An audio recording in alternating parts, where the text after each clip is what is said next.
Bonjour, bienvenue dans une autre capsule formation vidéo. Aujourd'hui, on va regarder la chaîne YouTube.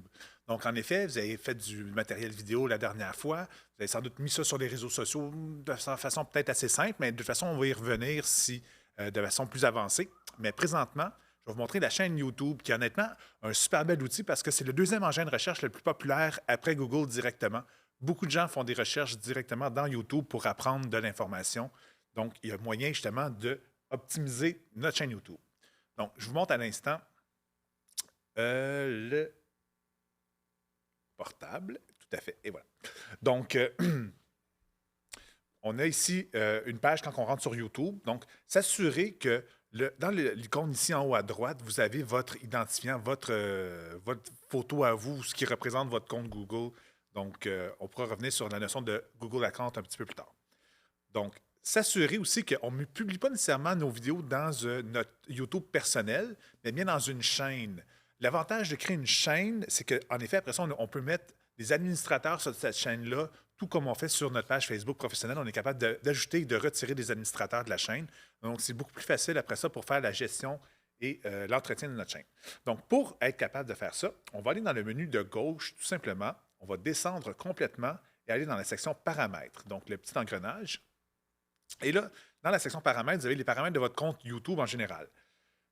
À cet endroit, vous avez ajouté ou géré vos chaînes. Donc, au milieu ici de votre écran, on va aller à cet endroit-là. Et là, vous allez constater qu'en effet, chez ID3, on gère beaucoup de chaînes YouTube, là, dans le fond, de nos clients. Donc, on a une panoplie de chaînes qui existent déjà. Si vous arrivez sur cette page-là et il n'y a aucune chaîne de créer, c'est qu'en effet, vous avez seulement votre YouTube personnel que vous utilisez. Ce serait plus intéressant de créer une chaîne. Donc, on irait ici, créer une chaîne et on suivrait les différentes étapes. Donc, nommer la chaîne. Donc, on va l'appeler test, tout simplement. Dans ce qu'on va approuver, on va la créer. Et là, on suit les étapes. Vous allez voir, c'est assez simple. On est au Canada. Il faut avoir un numéro de téléphone, dans le fond, pour la faire valider. Donc, en effet, mon numéro est déjà pris sur une autre chaîne, donc je ne pourrais pas le faire ici. Mais complétez les différentes étapes et bingo, vous allez avoir votre chaîne YouTube. Donc, une fois qu'on a notre chaîne, donc on va être capable justement de basculer dans notre chaîne. Et une fois dans la chaîne, on revient ici à une autre étape. Vous allez pouvoir téléverser dans le fond vos vidéos sur cette chaîne-là. Donc, je vais vous donner quelques petits trucs par rapport à ça, parce qu'il y a certaines erreurs qu'on peut tomber sinon dans le panneau. Donc, pour téléverser un fichier, ici en haut à droite, à côté de votre icône, vous avez une petite caméra et un plus. Donc, on peut créer à partir de là, donc mettre en ligne une vidéo. On va cliquer à cet endroit-là. Et on peut, après ça, aller télécharger une vidéo sur YouTube. Donc, on viendrait sélectionner un fichier. J'ai un petit vidéo ici qui est déjà prêt. Et là, en effet, c'est là que il y a quelques petits pièges qu'il faut éviter quand on télécharge nos vidéos sur YouTube. Donc, le titre est obligatoire et en effet, de mettre des mots-clés dans votre titre va vraiment aider votre positionnement puis la trouvabilité de votre clip. Donc, dans ce cas-ci, c'était un diaporama d'une maison. Donc, en effet, l'adresse peut être quelque chose d'intéressant, mais c'est un peu spécifique. Personne ne va vraiment chercher, dans le fond, cette adresse-là directement dans YouTube. Donc, on pourrait mettre maison de prestige à vendre à Laval et garder l'adresse, parce qu'en effet, quelqu'un qui pourrait googler l'adresse, mais éventuellement pourrait tomber par hasard sur cette adresse-là. Peut-être le mot golf, de toute façon, va être un bon mot. Et jardin pourrait être un super bon mot. Ça donne que c'est le nom de la rue. Donc, ça pourrait être des choses intéressantes. Et au pire, après, on est capable d'aller modifier un texte. Donc, si vous avez la maison est vendue dans ce cas-ci, on pourrait aller, en effet, effacer l'adresse, juste garder le nom de la rue ou juste le quartier. On pourrait aller éditer, dans le fond, cette information-là et ça va changer. Ensuite, au niveau de la description, mais même chose, vous avez 5000 caractères. Donc, c'est vraiment le temps d'aller mettre plusieurs mots-clés à cet endroit-là. Donc, on pourrait, dans ce cas-ci, dans le cas d'une maison, un diaporama d'une maison, mais de mettre un peu ce que vous avez mis dans votre addenda ou dans la description de votre fiche de votre propriété. Si, dans le fond, vous n'êtes pas un courtier immobilier, mais vous allez peut-être décrire, en effet, c'est quoi que ce vidéo-là explique. Donc, voici les avantages de faire affaire avec un notaire dans le cas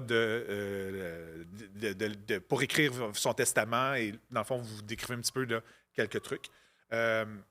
Puis, maintenant, on connaît tous ChatGPT, tout à fait. Hein? C'est vraiment un outil très, très, très d'actualité. Donc, il y aurait moyen d'aller dans ChatGPT et de lui dire peux-tu m'écrire une description YouTube pour une vidéo qui concerne les testaments?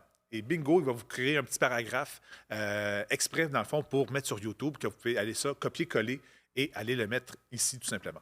Donc, avec ChatGPT, c'est important d'être assez précis dans sa demande. Plus vous êtes précis et long dans votre demande, mieux va être le contenu qui va être généré. Donc, après ça, vous avez déjà un petit contenu facile à votre actif. Donc, après ça, on est capable de choisir la miniature. Dans le fond, c'est quoi l'image preview qu'il va y avoir sur votre vidéo? Donc, soit qu'on le prend directement à même la vidéo comme telle, ou on pourrait téléverser. Donc, on pourrait aller créer avant une image avec Canva, exemple, ou avec Photoshop, ou avec n'importe quel outil graphique. On crée un preview de notre vidéo et on pourrait le téléverser sur cette vidéo-là. Donc, exemple, je pourrais prendre une image d'un courtier immobilier qui n'était pas celui de cette maison-là. Donc, ici, j'ai induit un peu les gens en erreur, mais c'est pas grave, on ne le mettra pas en ligne pour vrai.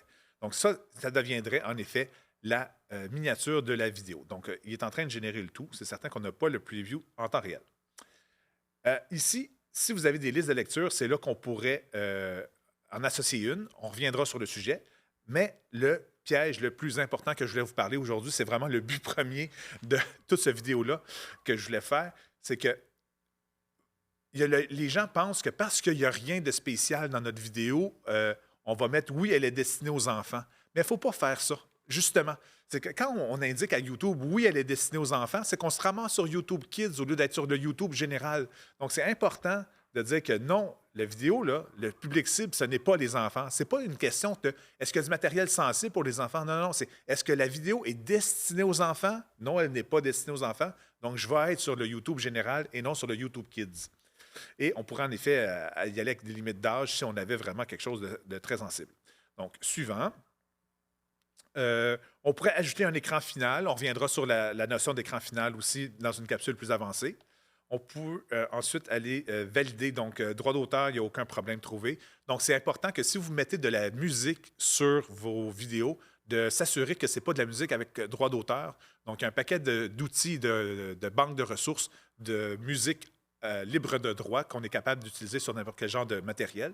Donc, c'est important d'aller puiser dans cette liste-là. Sinon, en effet, vous pourriez être banni, bloqué du moins de YouTube et même chose sur les réseaux sociaux aussi. Donc, on fait suivant tout simplement. Et là, on pourrait décider que la vidéo en question, elle est seulement en mode privé. Donc, si on se met en mode privé, seulement vous allez pouvoir mettre quel courriel, quel compte Google va être capable justement d'aller voir cette vidéo-là. Si on met non répertorié, ça peut être assez pratique, entre autres pour les gens qui font de l'infolettre. Donc, dans votre infolette, vous allez incorporer une vidéo que peut-être que vous ne voulez pas que le grand public voit parce que c'est une promotion spéciale ou quoi que ce soit. Donc, on viendrait faire non répertorié et notre lien YouTube serait disponible sur YouTube, mais on ne peut pas le trouver avec les engins de recherche. Il faut vraiment avoir le lien spécifique, mais n'importe qui l'a va pouvoir y avoir accès. Donc, justement, pour mettre sur un bouton dans un infolettre, ça peut être vraiment la meilleure des façons là, pour aller directement à cette vidéo-là sans que les personnes cherchent. Et sinon, on le met en mode public. Ça veut dire que n'importe qui va pouvoir la trouver, soit en faisant une recherche, soit en ayant une suggestion à la fin d'une vidéo. Donc, ça va embarquer dans le grand algorithme de YouTube. On pourrait décider de planifier, dans le fond, notre vidéo. Donc, on ne veut pas qu'elle soit disponible sur le réseau avant telle date et telle heure. Donc, on pourrait en faire une primeur qu'on appelle et la planifier dans le temps. Mettons, on voudrait seulement disponible le 22 février à partir de 10 h le matin. Et c'est à ce moment-là que la vidéo va être disponible pour le grand public. Définir comme première, donc en effet, il va y avoir une mention spéciale par rapport à ce vidéo-là, mais sinon, simplement le laisser comme ça. Et après ça, on aurait tout simplement planifié le tout, bingo, et la semaine prochaine, ce vidéo-là serait disponible sur notre chaîne Stratego, tout simplement, et je pourrais partager ce lien-là à partir de ce moment-là. Donc là, j'aurai un petit vidéo dans ma liste de vidéos. Et voilà. Et comme je vous disais, il y a tout le temps moyen dans YouTube d'aller éditer. Donc, je pourrais, ça c'est une petite capsule que j'ai faite pour un client, je pourrais aller éditer dans le fond cette capsule-là et aller changer la miniature, aller changer le titre, aller changer la description, quoi que ce soit, et faire enregistrer. Et on aurait, dans le fond, la nouvelle version de ce vidéo-là. Donc, sur ce, j'espère que ce fut très pratique, très technique, comme on dit. Une autre capsule la semaine prochaine, on va continuer dans notre processus et on construit, dans le fond, notre pipeline, notre roadmap vers de la vidéo efficace. Sur ce, bonne fin de journée.